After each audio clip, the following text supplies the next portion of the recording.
Hello, everyone, and welcome to another episode of Teeth Matter. I'm your host, Ellie Halabian, DDS, and in this week's episode, we've got Dr. Kyle Stanley.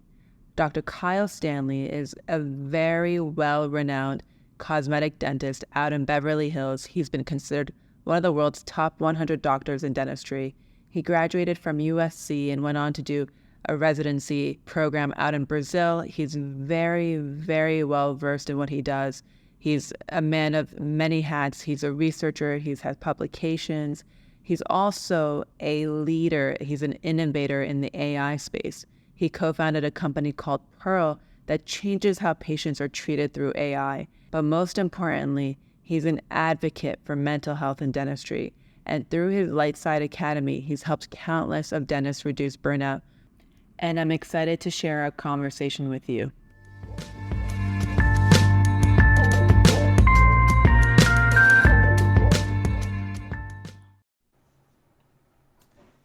Hello, Dr. Kyle. Thank you so much for being with us today. Thanks for having me. As a new dentist, I am super eager to learn. I feel like there's so much out there. I thought when I would come out of dental school, I'd be ready to take on, cosmetic dentistry and all of these difficult cases, but I feel like I know nothing. And that gives me a lot of anxiety. It's been affecting me emotionally, mentally, physically. And you are known for many things, for being a successful cosmetic dentist, for being a lecturer, for being an innovator, and as the man who preaches about being a mentally resilient dentist. So obviously there's a reason why you're known as the mentally resilient dentist. You had a burnout experience. Could you tell us a little bit about when that burnout happened and what was the driving force to change? Yeah, well, again, thanks for having me on.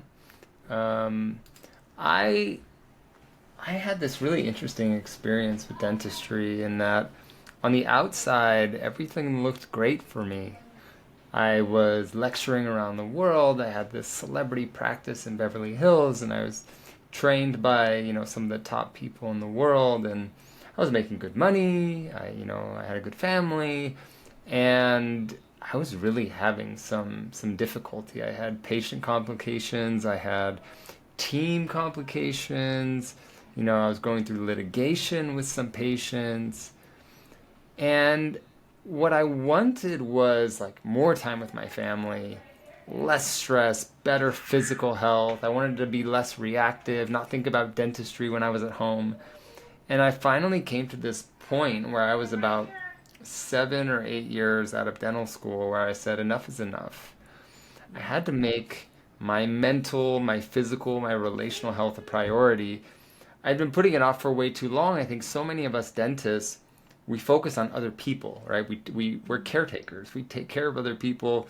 We do so much for everyone else that we let ourselves go. And finally, I had to put on my own oxygen mask. I travel a lot, so I'm always in the plane. And this idea of when you're going down, you're not helping others. You have to put your own oxygen mask on first so that you can help others really resonated with me. I finally had to put that on. So I went on this journey where I started looking at topics like mental resilience and mental wellness. And at first I thought all this stuff was kind of woo-woo, fluffy a little bit. But when you go down into it, there's so much research on this, and I'm such a research nerd. The stuff really spoke to me. So I started studying positive psychology and psychology of overachievers like us dentists and personal success habits. And I sat under some of the biggest teachers in the world on this topic. And I really had my breakthrough journey, which was increasing my mental health, finding my purpose outside of dentistry, finding my confidence, being a leader. And I remember this day where I was outside. I had taken a day off, which sounds kind of crazy to most dentists, right? And I was in the warm California sun, and I was sitting there, and I finally felt like I'm finally getting better. And so I I was, my daily habits had changed. And all of a sudden, when I started feeling better, I was doing like psychological exercises and meditation, and it allowed me to create things. So I created like my AI company, Pearl, and all of a sudden, it's so funny. Once I took care of myself, my business started thriving. My practice was going well. My lecturing was going well. My research was going well. I had built this artificial intelligence company, and it led me to this final revelation, which is that mastering your mental and relational health is the most effective way to assure sustainable success in dentistry. Right. And I mean, that's very much true. I think that's an excellent point because it's been known in our profession that dentists have like a high suicide rate, right? That's right. And I think there was a study done in 2011 that said healthcare practitioners and dentists combined, and males are at like 8%, female dentists are at like 5%. Why do you think we're at such high risk? What puts us at such high risk? Yeah, I teach about 16 different triggers that trigger us to have this dental path to depression, which is what I call it. So you have things like living in an environment of fear, something that nobody talks about. We're always worried about how do we make the patient feel better, how do we make them less fearful, how do we give better injections. But nobody talks about how it affects us physically every day. We're trying to remove the pain of the patient, but we take it on ourselves. And there's studies that show that when we give injections, our own blood pressure can go up 20 points. And so if you give 10, 15, 20 injections, you're kind of staying at a high blood pressure the entire day. And so your body is in this fight or flight mode the entire day. And that's why so many of us are so tired at the end of the day. Our friends say you're just sitting there and kind of, touching the teeth a little bit. But our brain and our body is like cortisol and epinephrine is going nuts. That's why we're so tired. And there's little things like the media portrayal. We have terrible media portrayal in dentistry. Everybody thinks we're sadists and masochists and ripping people off, and we're not real doctors and all this kind of stuff. In the U.S. we have a big debt problem. There's things like revisions as well, and you may hear that word and say like, what's a revision? But this is something that's used in medicine. If I get in a car accident and break my ankle in 30 pieces, the surgeon puts my ankle back together. But if I still limp afterwards, I go and get a revision surgery and I pay for it again. Right. In dentistry, it's like, oh no, your crown that you did, you need to do again because I don't like the color, or, the bite limps, something like this. And I'm really trying to change that with ways like having true conversations with patients, setting true expectations so that they know like this won't last forever.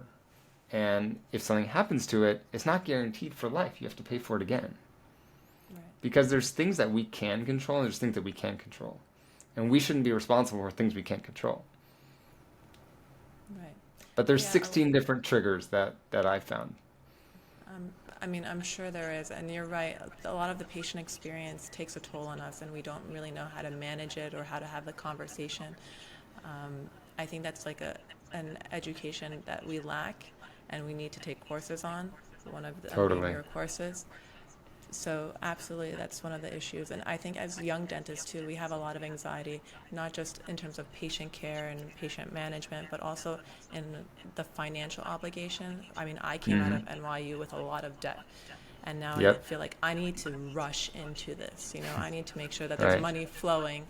And obviously, Yes. it's to do good, provide good care, do big cases, and have a good return. What, do you think I have or as young dentists, we have the wrong definition of success, and this is what gives us anxiety?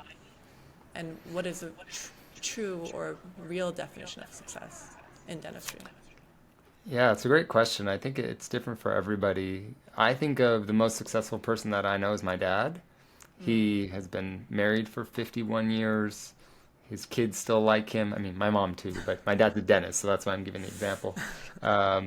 He had a successful practice. He made pretty good money. He's not rich, he's not poor, and he had good balance. And I think that so many of us don't have that. Dentistry consumes us, Right. and people get divorced and people lose relationships with their kids. And I always, I like to answer that question is like 30 years from now, you're retired, you're successful, technically you did amazing crowns and implants, you achieved so much, you made tons of money, but you have no relationship with your kids, you have no relationship with your partner, your health is in a poor place, you have no friends. Is that the success you want? The answer is no. So what does success look like to you? And people need to stop and think about this question.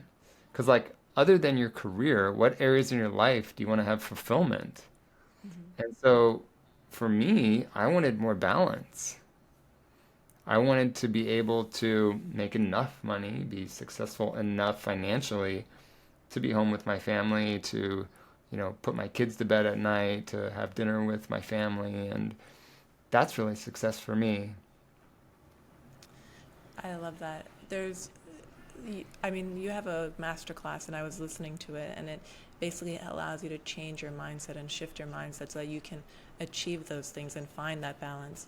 And in that master class, you talk about 3 myths of dentistry, right? That a Right. lot of dentists obviously don't understand or misunderstand. Yeah, I was one of them. So could you tell me what those 3 myths are, and can you debunk them for me, please? Yeah, so the first one is that being a great dentist will ensure success. People think like if you're a general dentist, if I'm good at doing crowns and fillings, then I'm going to be successful. And I get it. I mean, that was what I thought too, was just like get better clinically, get better clinically, get better clinically. And then you're going to make the money and the patient's going to love you and your staff's going to love you. And most of these people, they focus on their clinical skills. They don't feel confident when they have to address team or patient challenges. They sweep things under the rug. And the truth is really that like your mental and relational mastery is the secret to sustainable success. So it's like the people that that have sustainable success, not like you're successful for 5 years, but like you're successful for 20 years. And also not just in business, you're successful personally with your friends, with your family, with your neighbors, you're able to give back to your community, etc. Those are people that really focus on their mental and relational mastery and make that a priority in their life.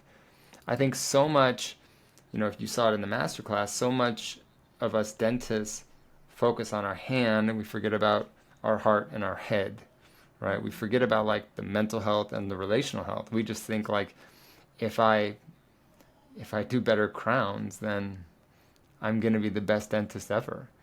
And a lot of people that have gone through my course are amazing dentists, like incredible technical dentists. I mean, doing digital smile design and guided surgery and, biomimetic dentistry and rubber dam, like everything is perfect.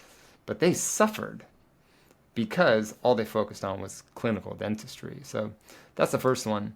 The second big misbelief, and this is so common, and I did this too, is working harder and longer will solve your challenges. We think like, okay, well now I'm going to do Saturdays. Now I'm going to do Saturdays. Oh, I'm going to do Sundays. I'm going to work 7 days a week. I'm going to stay till 9 p.m. I'm going to take all my stuff home and, pour up models when I get home. And working harder and longer does not solve your problems. If anything, it can create more stress because even if your career gets better, your personal life suffers. So your relationships suffer, whether it's with your spouse, your friends, or again, your neighbors, whatever. Your health suffers. You lose sleep. And then you become more reactive. And it eventually comes back to your clinical work and affects that negatively. So the truth with that is really strategically placing dentistry in the right place. That's what will ensure your sustainable success. Knowing that it's your profession and you can love it, you can be passionate about it, but it's not who you are. I see. Yeah. Got it. And then the third one, is really, it's kind of interesting because I didn't, again, all of these mistakes I've made, which is why I teach them. The third one is that your people think your personal health won't impact your career success. And that couldn't be farther from the truth. I mean, your personal health is the driver to your career success. I I have a friend who's very successful, and people that are successful are usually pretty, what's the word? They are organized and like diligent about their time and where it's spent and where it's not spent. And so for certain periods of your life, that could be working harder, right? But for then other periods of your life, it's setting boundaries and making sure that, your most important client of the day is your family when you get home, or your dog, or, whatever it may be. And having this like mental hygiene, we talk about dental hygiene as dentists, but having mental hygiene, like daily habits that you do. We know in dentistry, prevention is better. So we should be doing that with our mental health as well. That's a So great those are the point. three big myths that I see. No, that's great. And it's interesting. I mean, everything you've mentioned now is a lot of focus on the self, right? We work on ourselves and take care of our mental health, our physical health in order to and improve our daily habits, or be consistent with our daily habits in order to be a more successful or more proficient dentist, right, That's in right. the long term. Now, a lot of dentistry is not just ourselves. We work with a team, right? There's Yes. the assistant, there's the office manager, there's a lot of drama, there's tension. Even if we work on ourselves, there's always the environment, right, that we're in that can affect us. How do we bring that mindset, or that better mindset, into the office? How do we teach others so that we can grow together? Well, there's, you know, life is not always going to be great, right? You can't necessarily control what other people are going to do, but you can control how you react to it. So I like to try to live between the stimulus and the reaction, especially in dentistry, right? You're going to have patients that are going to get mad at you. You're going to have staff members that are going to show up late or complain or say they want to raise or whatever. It's going to happen. But it's how you respond to it, which is what you can control. And that's why it's about being mentally resilient. My master class isn't called like the dentist with no problems. The problems are going to be there. It's how you are resilient to these problems and how you react, because you can control how you react. Right. And it's a constant battle, but knowing how you can react to this, because patients may still be, not happy about something, but if you know how to talk to them, you know the scripts, you know how to talk to them before the problem happens, then maybe you can stop the problem. Like there's little things like, in my course I talk about predictable dentistry. Problems are going to happen. You're always going to have some percentage of complications. But if you're doing predictable dentistry, guided surgery, digital smile design, biomedic dentistry, using rubber dam, taking your time, you can prevent a lot of those problems from happening. And in addition, communicating what those problems may be to the patient and how much it may cost if those complications happen is what's so important. A lot of it comes down to communication with team members and with patients.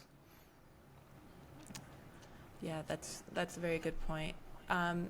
Now, with all of that being said, a lot of people, every time they want to make a change, I mean, I always say this: January 1st, I'm going to start the gym today, right? Today's the day I'm going Yeah. to start the gym.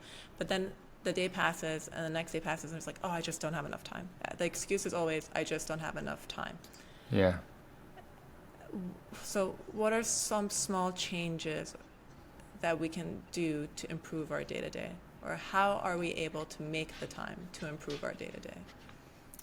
We have to make it a priority. I think that most people, how do I answer this?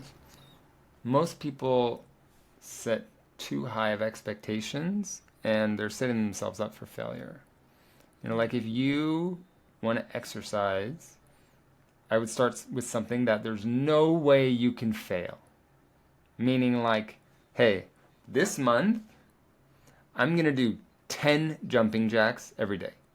10 jumping jacks. I mean, that takes literally 10 to 15 seconds, right? Yeah. And you start there. Because once you get that success of like, I freaking did it. I did it. Now it's like, okay, now I'm going to do 50 jumping jacks. Or now I'm going to do 10 jumping jacks and 10 squats. Or now I'm going to do 10 jumping jacks and I'm going to cut out, alcohol or something like this. But setting yourself up for success is so important. And so in Lightside, which is my signature course, we talk about daily habits, and we have an acronym called DREAMS, which is diet, relationships, exercise, appreciation, meditation, and sleep. Those are all research-driven ways on how to increase your mental health, your mental resilience. But I don't come in and say, like, completely change your diet tomorrow. No, because no one's going to do that. I mean, I wouldn't do that. Actually, I may do that because I'm kind of crazy. But, if you try to do everything all at once, you're going to fail. You have to make small, little decisions that turns into a habit. Turning something into a habit is what makes you successful at this. Like there was, I was talking with one of my mentors, Christian Coachman, the other day, and we were talking about this exact topic. And he sent me this thing from Instagram, and it says, takes 21 days to start a habit, 12 weeks to find a groove, 6 months to lock it down, 1 year to crave it, 2 years to make it part of your identity. When you set a habit, these are your milestones. So, that shows, like, it takes 21 days to start a habit, 12 weeks to make it in the groove.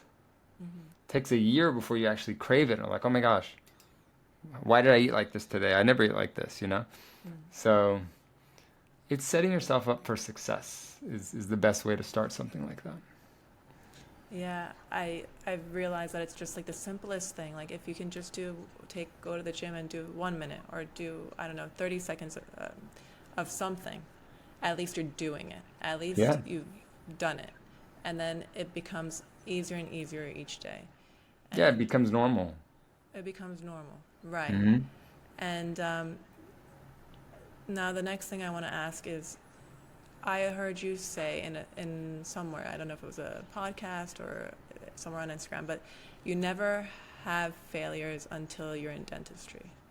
And that's very true. I mean, we go from being perfectionists to encountering disappointments. There's all these highs and lows. And because of that, whenever we do reach, a low, I think we need some kind of validation that it's okay. And And in order to find that validation, I think we need a community and finding people who are like-minded, Yes. And so this is where I want to bring in Lightside Academy. This is an environment that you created so that people can come together. Can you tell us more about Lightside and what it has to offer? Yeah, so Lightside is an online community that I created back in 2020 because I started talking about this topic in my lectures. I was lecturing about 40 times a year and bringing up this topic of mental health. And I had people ask me, they'd say, hey, I want to learn what you did. I know you went through a hard time. I'm going through that now, or I want to prevent myself from going through that. How can I learn that? So I created an online CE course. And then we also have a private Facebook group, and we have a monthly club that meets twice a month and discusses that kind of stuff.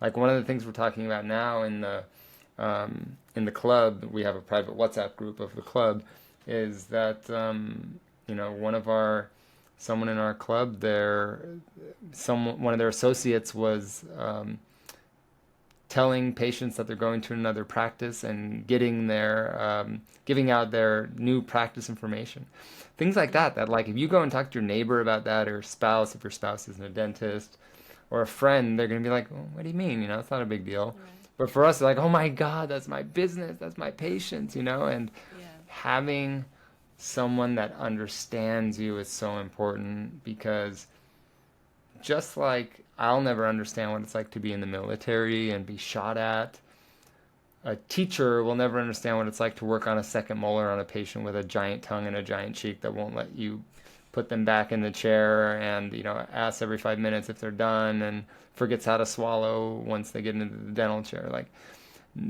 it's nice to feel understood, because you're not going to get any sympathy from non-dentists, because in the general public, we're looked at as being successful, well-trained, highly educated, we make good money, many of us own our own businesses, and so no one's going to be like, oh, poor you.